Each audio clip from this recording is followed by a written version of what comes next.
இன்றே டவுன்லோட் செய்து உங்கள் ஃபேவரட் ஷோக்களை என்ஜாய் பண்ணுங்க. எல்லாரும் சேர்ந்து எங்க போய் ஊரை சுத்திட்டு வரீங்கன்னா கேட்க. ஊரை சுத்தலாம் ஒண்ணும் போகல, ரத்னா வீட்டுக்கு தான் போயிட்டு வரும். ஆமா மாமா, அங்க பொம்பளைங்க எல்லாரையும் உட்கார வச்சுட்டு அண்ணன், முத்துப்பாண்டி மாமா, அறிவத்தான், சிவபாலன், அப்பான்னு எல்லாரும் எங்களுக்கு சோறாக்கி போட்டாங்க.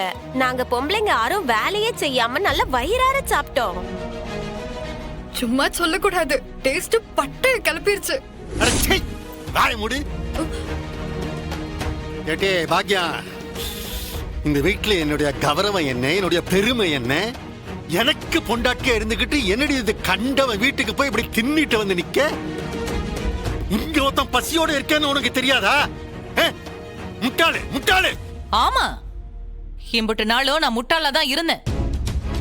என்னைக்கு பெத்த மக மேல போதை பொருள் கேச போட்டு ஜெயிலுக்கு அனுப்ப பாத்தீங்களோ அப்பவே நான் புத்திசாலியா மாறிட்டேன். இப்ப என்ன பிரச்சனை உங்களுக்கு? ஏய், என்ன வார்த்தைக்கு வார்த்தையை என்னையே எதிர்த்து பேசுற அளவுக்கு துணிஞ்சிட்டியா? நீ ஒரு அடி போட்டு கொன்னுடு. உங்ககிட்ட பல தடவை சொல்லிட்டேன், இன்னொரு தடவை அம்மா மேல கை ஓங்குன இங்க நடக்கிறதே வேற. இளைய முத்துப்பாண்டி விடல, இவர் என்னதான் செஞ்சிருவாருன்னு பாத்துருவோம். பயந்து ஒளிஞ்சு ஒடுங்கின பாக்கியம் இல்ல நானு. இந்த மாதிரி அடிப்பேன் உதைப்பேன்ற மிரட்டல் எல்லாம் இனிமே ஏங்கிட்ட வேணாம், பாத்துக்கோங்க.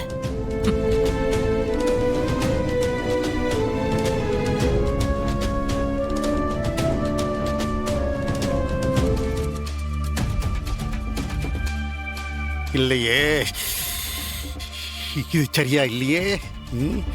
இந்த வீட்டுல இருக்கிற ஒவ்வொருத்தருக்கும் கொம்பு முளைச்சு போச்சு. இல்ல, இதை விடக்கூடாது விடக்கூடாது. எல்லாத்துக்கும் காரணம் அந்த விரும்பைய தானே. அவன் இருக்காங்கிற தைரியத்துல தானே இப்படி எல்லாரும் திமிரு பிடிச்சு அலையுதாங்க. முதல்ல அவன் கொட்டத்தை அடக்கணும். அடக்குத அடக்குத.